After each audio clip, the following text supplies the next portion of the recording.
Marami ang natuwa at na-excite nang sa wakas ay pinakita na ang domain expansion ni Yuji. Pero kahit ipinakita na ang hand seal at ang pag-activate ni Yuji ng domain expansion, ay di naman ni-reveal dito kung ano ang pangalan nito. Kasi after the activation ay diretsong nagising na lamang si Sukuna sa isang train station. At dahil sa nakakabitin na last panel na yan sa recent chapter, ay marami nga na nagtatanong kung ano nga ba talaga itong domain expansion ni Yuji. Kaya na may sa videong to ay aalamin natin ang lahat tungkol sa domain expansion ni Yuji mula sa maaring meaning ng kanyang hand seal, posibleng sure hit effect ng kanyang domain, buong paliwanag sa train station scene hanggang sa sagot kung bakit masasabi nating arguably ang domain expansion ni Yuji ay ang pinakamalakas na domain expansion sa series. Kaya na may huwag na natin patagalin pa. Let's go.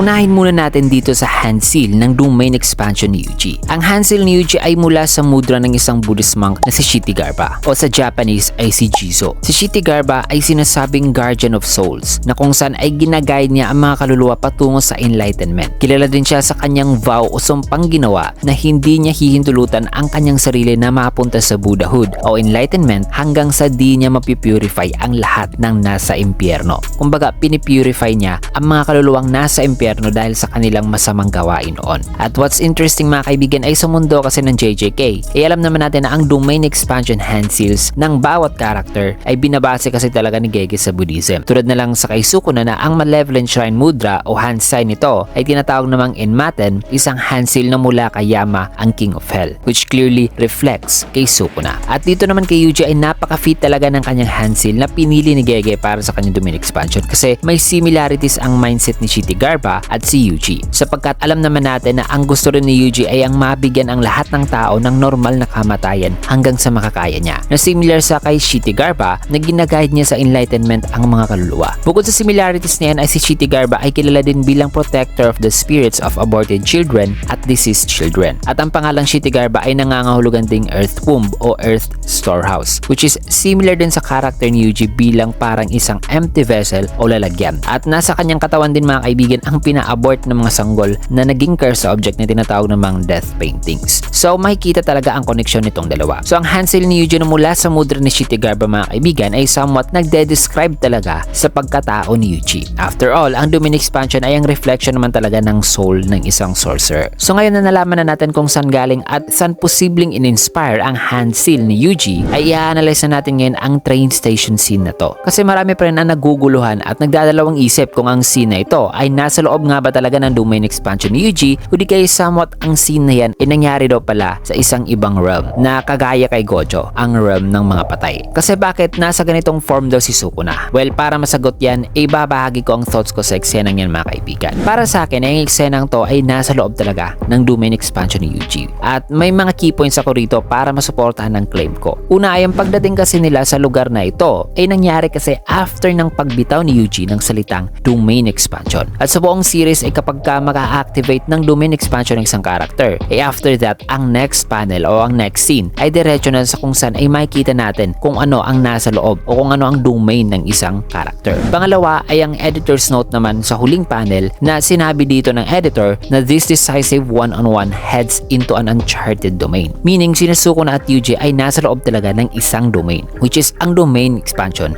ni Yuji. So clearly, base sa editor's note mga kaibigan, ay nasa loob talaga sila ng domain expansion ni Yuji. Now the question is, kung nasa loob sila ng domain expansion ni Yuji, ay bakit ang appearance daw ni Sukuna ay hindi sa kanyang Heian era form? Ang sagot dyan mga kaibigan, o ang maaaring sagot dyan, ay ang pag-iba ng appearance si Sukuna mga kaibigan ay may kinalaman kasi sa domain expansion mismo ni Yuji. Na I believe, ang domain expansion ni Yuji ay naghihintulot sa kanyang makaharap ang soul mismo ng target o ang tinatarget ng kanyang domain expansion ay ang soul. At bakit ko ba nasabi yan? Well, kung natatandaan nyo, hindi ito ang unang beses na nakita natin si Sukuna sa kanyang form na nasa isang normal na tao. Kasi going back sa season 1 ay nakita rin natin si Sukuna sa normal human form nito. Dito sa loob mismo ng kanyang innate domain. At dito sa loob nagre-reside ang soul ni Sukuna.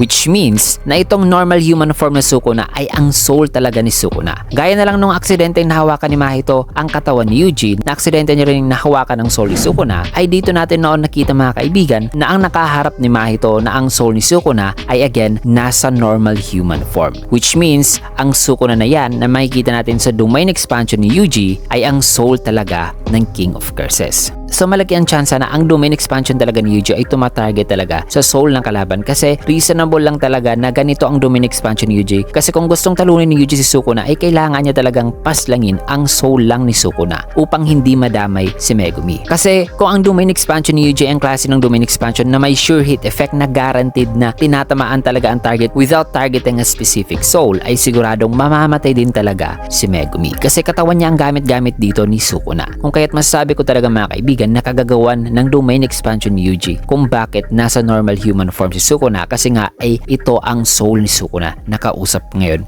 ni Yuji. This also means na napaka-high level at napakalakas nitong domain expansion ni Yuji. At allow me to explain mga kaibigan kung bakit. Unang-una ay sa tingin ko ang domain expansion ng ating bida ay kagaya sa domain expansion ni Higuruma. Masabi kong kagaya ito kay Higuruma ay dahil ang domain expansion ni Higuruma ay nagre-reflect kasi sa kanyang pagiging lawyer at sa kanyang kagustuhang mabigyan ng hustisya ang lahat. At dito kay Yuji ay the fact na wala pang nangyayaring karahasan sa domain na ito ay this means na ang kanyang domain ay may sarili ding set of rules. Hindi rin siya ang klase ng domain expansion na kapag ka-inactivate ay sure kill na talaga gaya na lamang ng Unlimited Void o Malevolent Shrine. Na ang rason talaga kung bakit masabi kong high level itong domain expansion ni Yuji ay dahil sa rason na napipili kasi nito o napupuntirya nito ang soul ng kanyang target. Kung sakali mang totoo ang assumption natin. Kasi biruin mo, kung ang domain expansion sana ni Gojo noon ay kayang i-target ang soul na kalaban, di sana'y hindi makapag-adapt si Mahoraga sa kanyang Unlimited Void. Kasi kung naaalala nyo, ang pinatanggap kasi noon ni Sukuna sa sure hit effect ng Unlimited Void ni Gojo ay ang soul pala ni Megumi na nilagyan ni Sukuna ng Mahoraga's Will. Na kung ang domain expansion pala ni Gojo ay pwedeng mamili ng tatargetin na soul, edi kaya niya sanang talunin si Sukuna noon. Kaya na may napaka-unique at lethal talaga ng domain expansion ni Yuji kasi imagine ay ang soul ang pinupunti rin ito. So para sa akin ay walang specific sure hit effect ang domain expansion ni Yuji upon activation, pero ang sigurado lang talaga sa domain expansion na ito mga kaibigan ay within this domain ay walang takas talaga ang soul ng target, meaning checkmate na. So ngayon na napaliwanag na natin ang possible type of domain expansion ni Yuji at kung bakit nasabi nating high level talaga ang domain expansion na at napaka-lethal. Now dito naman tayo sa mga possible functions ng domain expansion ni Yuji at kung ano ang posibleng gagawin ni Yuji matapos sa eksenang to. Well, sa tingin ko ay tulad kay Shitigarba na nagpipurify ng mga soul sa impyerno, ay dito naman kay Yuji ay possible na ipipurify niya rito si Sukuna hanggang sa tuluyan na itong maglaho. Sa papaanong paraan? Well, hopefully ang purification mga kaibigan na gagawin ni Yuji ay sasagawa niya sa isang pure 1v1 battle. Pero may chance pa rin mga kaibigan na ang mangyayaring purification ay mangyayari sa isang peaceful manner. May mga ilan din kasi na nagsasabing ang maaaring gagawin dito ni Yuji ay isasakay niya si Sukuna sa tren patungong north hanggang sa umabot ito sa isang uri ng enlightenment na magpapaiba kay Sukuna na papatay din sa kanya eventually. Kasi itong train station na ito mga kaibigan in real life ay tinatawag kasi na Kitagami train station na nangangahulugan na going north. So this could also be a symbolism guys sa sinabi ni Nanami sa chapter 336 na ang pagpunta pa Hilaga ay babago talaga sa isang tao. So posible na gaya kay Shitigarba na hinahatid niya sa enlightenment ang kaluluwa ay si Yuji naman ay gamit ang tren ay hahatid niya rin ang soul ng kanyang target papuntang Hilaga para magkaroon ito ng isang klase ng enlightenment na ang enlightenment sa case si Sukuna ay hahantong sa kanyang kamatayan. At sa tingin ko na kung sakali mang mamamatay si Sukuna rito ay ang kanyang pagkamatay ay may halong satisfaction at bitter ending. Kasi ang tumalo sa kanya ay ang tanging minaliit niya noon na at the end ay ang taong magtuturo pala sa kanya sa quote-unquote true love ayon kay Yorozu ay si Yuji pala. Imagine kung gaano yan ka-insulto para kay Sukuna. So yun mga kaibigan na masasabi kong ang lahat ng dapat nyong malaman tungkol sa domain expansion